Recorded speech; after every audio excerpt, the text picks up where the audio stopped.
must get a bigger market share of young readers. Oasis is extremely weak in this area. We've got to build up a strong children's list. Well, let's face it, they are tomorrow's bread and butter. Exactly.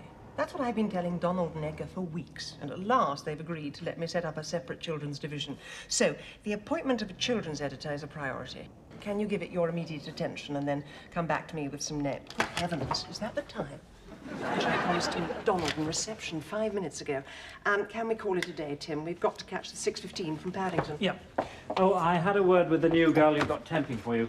She doesn't want a permanent position. She's going to the States. Oh, pity. Well, we'll just have to go on looking. You wouldn't think it'd be so difficult to find a decent secretary. Caroline Fielding. Yes, I'm on my way down, Donald. I'm coming now. I know you've got to be there at 7:45. Good night, good night. Nicky, would you ring Miss Fielding's office and see if she's on her way down? Thanks, Fairchild. Oh, good night, good night. Okay. Mr. Fairchild, she's on the other line. What? Hello, Mr. Fairchild. Good night, good night. Yes, yes. Oh, it must be awful. Look. Oh. Yeah, look, can I ring you? Ah. Well, listen, would it be possible?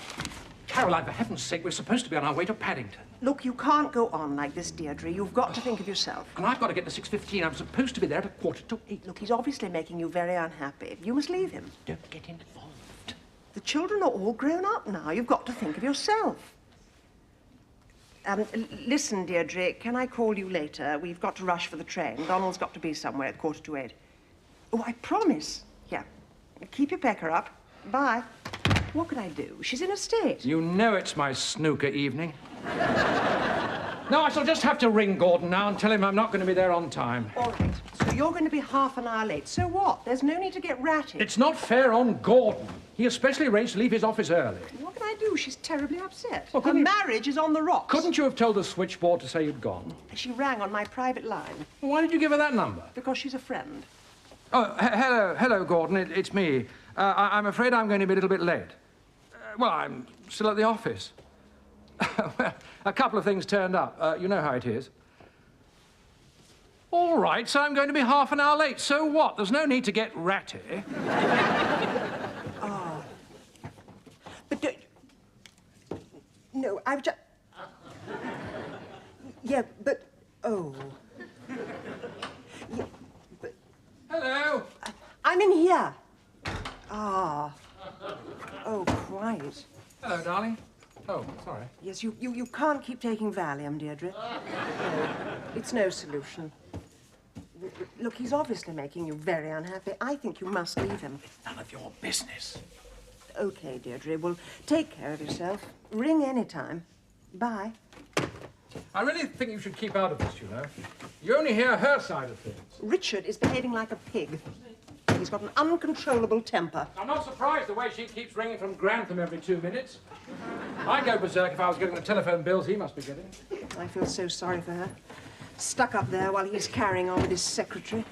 She's in an impossible situation. Well, why doesn't she leave him? Nobody's stopping her. It is the same old story. No, not for me. It is very difficult for a woman who spent the last 20-odd years raising a family just to up sticks and start again. If anyone should leave, it should be him. Well, I always say there are two sides to every story. Who knows what goes on behind closed doors? She may have driven him into having an affair for all we know.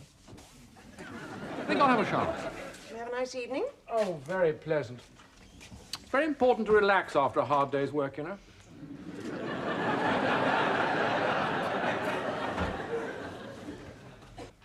And the unions will meet again on Thursday to consider the offer. The death was announced today of the publishing magnate Herman Ginsburg. Donald, quick! Founded Quick! Ginsburg Herman's Press, dead! Specializing in the classics, mainly Shakespeare and Dickens. Mr. Ginsburg, who amassed a personal fortune reputed to be more than £5 million, never married and leaves no living relatives. And now, sport. The British Lions rugby tour of Australia and New Zealand. God, he was a rogue. A likeable rogue. None of you worked for him for 15 years, he wasn't. Oh, come on. He did publish Shakespeare and Dickens at a price to suit the masses. Yes, and any other dead author to whom he didn't have to pay royalties. All printed in Taiwan on cheap, nasty paper. And he didn't give a damn about the masses. Making a profit was all he cared about. We'll have to go to the funeral. Oh, Lord. That's all I need. Especially with the sales conference coming up. I wonder who'll get all the money. You're right, we'll have to go. Well, after all, we did work together.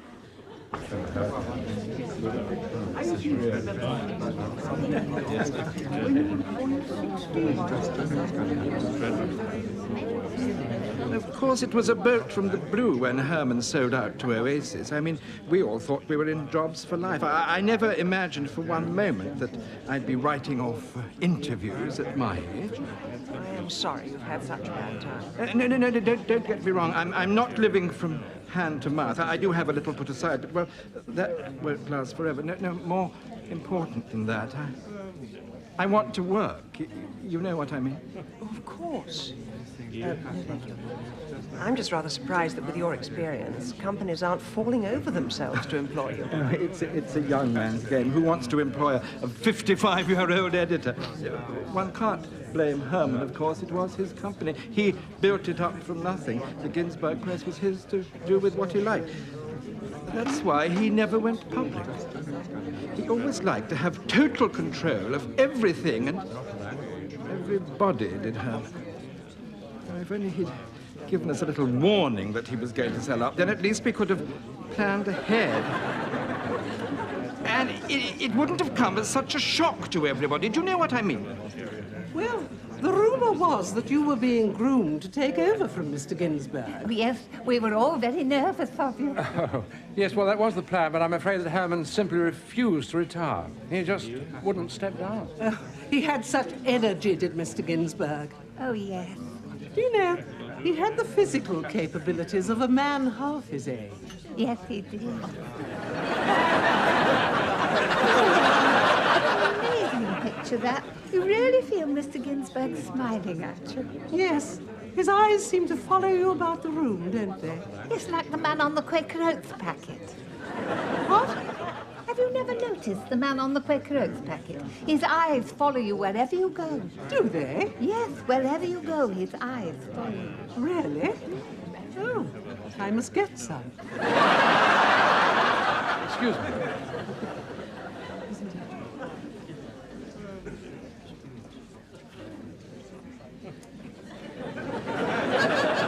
Mr. Fairchild. Edmund Green, Mr. Ginsburg's solicitor and executor of the will. Of course. I was wondering, would you like to say something? Sorry? Well, as you know, Mr. Ginsburg had no family, and I do feel it would be fitting if someone who was close to him might say a few words. Well, I worked with Herman for 15 years, but I can't say that I ever got close to him. You're as close to him as anybody, believe me. He was always very fond of you. He always looked upon you as a son. Excuse me. Ladies and gentlemen, dear Herman was immensely proud that through him the Ginsburg classics, Dickens, Shakespeare, and other great writers, were published at a price that was affordable to the masses. Oh, yes. It's true. It's true. Oh, yes. And so, Herman, until we meet again in that great publishing house in the sky, dear Herman, Auf Wiedersehen. Auf Wiedersehen. Auf Wiedersehen. Auf Wiedersehen.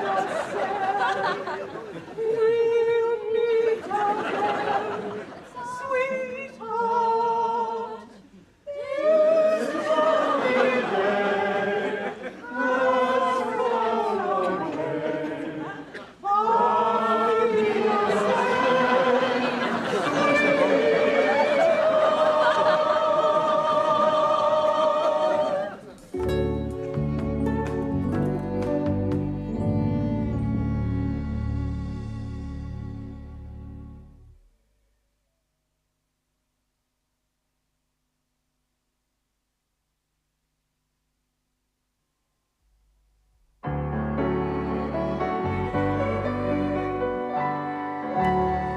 Talk about tacky. I thought I was going to throw up.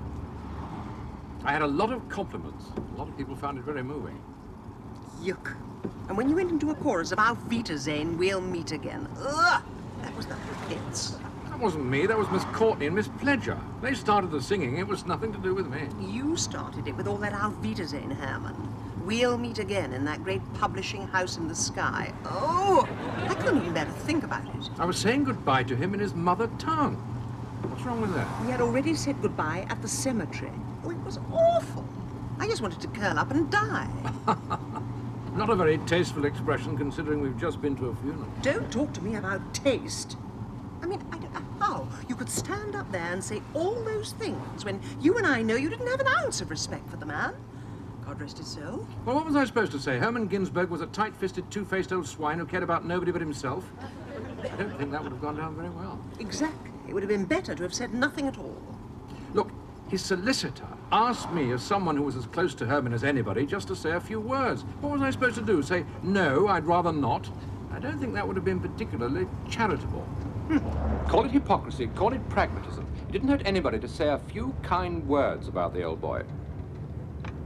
There are times when one has to show generosity of spirit. You're right. I thought it was rather nice that there was such a good turnout. I think most people there are hoping they might be remembered in his will. I don't think so. He's got to leave his money to somebody. Yes, I suppose so. You were as close to Herman as anybody. He was very fond of you. He always looked upon you as a son. What do you think? Donald. Sorry? Do you think we should consider him for the children's editor post? Who? Gerald Preston. The poor chap's finding it hard to get a job. Are you potty? Well, it was just a suggestion. He hasn't worked since the takeover. Because he's no good, the man is inept. I don't know how you can suggest such a thing. Well, I just... You know the aggravation he's caused me at Ginsburg's. For years you've heard me moan about the man, and now you want to inflict him on me again. Well, it was just a suggestion. I felt sorry for him, that's all. You were the one who mentioned generosity of spirit. Generosity of spirit is one thing. Crass bad management is another. You've got to learn that in this business it's no good being Mr. Nice Guy. There's no room for sentiment. People are appointed on merit, not because you feel sorry for them.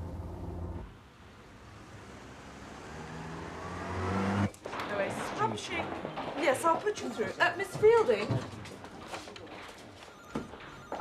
There's someone here to see you. She's been waiting all morning. Deirdre.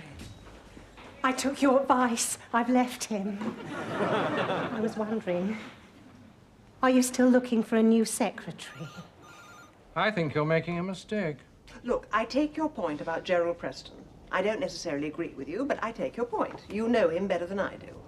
I don't think you have any right to object to whom I appoint as my personal secretary. Well, it's up to you, but I think you're making a big mistake. Why, for heaven's sake? She was a damn good junior editor before she married that creep. I'm sure she can hold down a secretarial job. Oh, I don't doubt she's able, but the timing is wrong. You're going to get nothing but trouble. She's in a very emotional state. Well, that's why I'm employing her, because she needs help. She needs support. She needs her confidence building up. She needs a job. Fine. It's you she's going to work for. Absolutely. And she's starting on Monday. Where's she staying? Oh, not with us. Don't worry. Caroline, remember what I said to you. There's no room for sentiment in business. This has nothing to do with sentiment. It's friendship. Even worse. Business and friendship don't mix. Hello, Donald Fairchild. Oh, hello, Gerald. Why did you give him my private number? I thought he was a friend. Oh, sorry. Yes, Gerald, Caroline did mention it. Well, quite honestly, Gerald. No, Mummy, I've left him. I'm not going back. I agree with Caroline. I've got to think of myself. Mummy, I'm a big girl now. It's my decision. I won't be a sec. There's no point in talking to him. I'm not going to change my mind. I've left him for good. Oh, Miss Fielding, message for you. Your new secretary rang and she's going to be a bit late. Room for two more? The point is, Deirdre, if this is going to work, we must set the ground rules now. The fact that we happen to be friends mustn't be allowed to affect the normal employer-employee relationship. I have to demand the same standards from you that I would expect from any other member of staff. In fact, higher standards, because we are such good friends. You're absolutely right, Caroline. I couldn't agree with you more. I don't want to have to pull rank, but if necessary, I will. You must. You're the boss, and you must treat me like any other employee. I know you've got personal problems, and I'll help where I can. Oh, you already My have. door will always be open. But when we're wearing our professional hats, we must adopt a professional approach, which means being here on time. Oh, yes, I'm sorry. You don't use my office for personal calls. Excuse me. Caroline Fielding. Oh, hang on. It's Richard. I don't want to talk to him. She doesn't want to talk to you. Right, he just wants a quick word. I don't care how quick it is. I don't want to talk to him. Richard, she really doesn't want to talk to you. Look, I don't think this is the time, and she doesn't want to talk to you. Actually, Richard, this is my I've asked her, and she doesn't want to. Let me talk to him. Richard, how dare you bring me here? You've been talking to my mother, haven't you? Well, she's no right to give you this number. Deirdre. Oh, I've heard it all before. You'll never change. Oh, really? Oh, did she? Well, I don't give a damn what Vivian Davis thinks. In fact, I shall ring her up and tell her so. Deirdre, I really think... That's a horrible thing to say. I don't know how you could say such a thing. I never said that about you. Well, she's lying. Do you mind leaving the room for a few minutes, Caroline? This is rather personal. Listen, Richard Harrison. There are one or two people who don't think much of you either. Your own sister. You should hear what she has to say about you. Oh, really?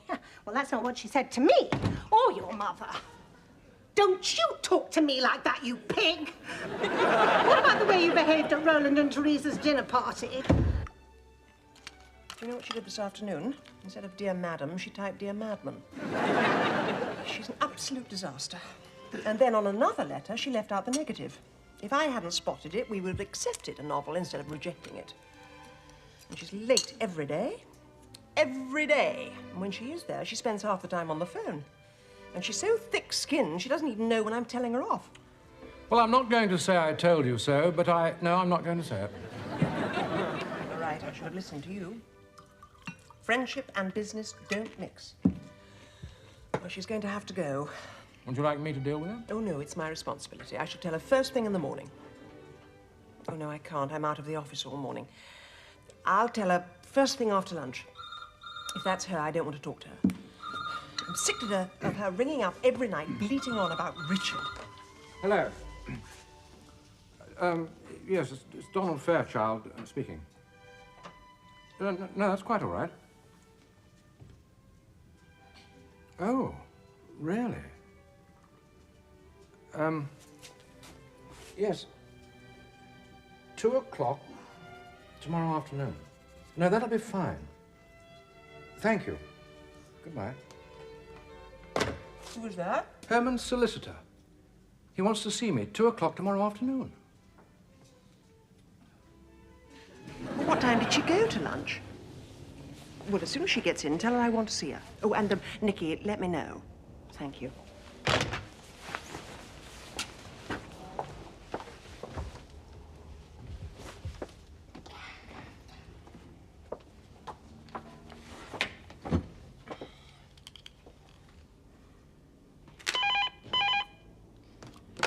Yes.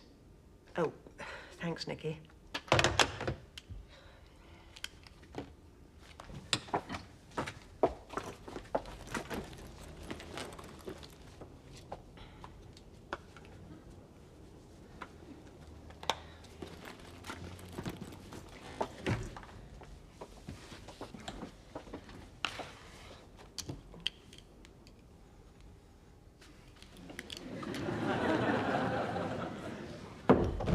Caroline. Deirdre. I'm sorry I'm so late, but I met Richard for lunch. We've had a long chat and we've decided to give it another go. He's waiting outside. Don't be angry with me. I know I'm leaving you in the lurch, but I'm sure you'll agree that our marriage must come first. Thanks for everything, love. I must dash. Richard's on a yellow line. Bye.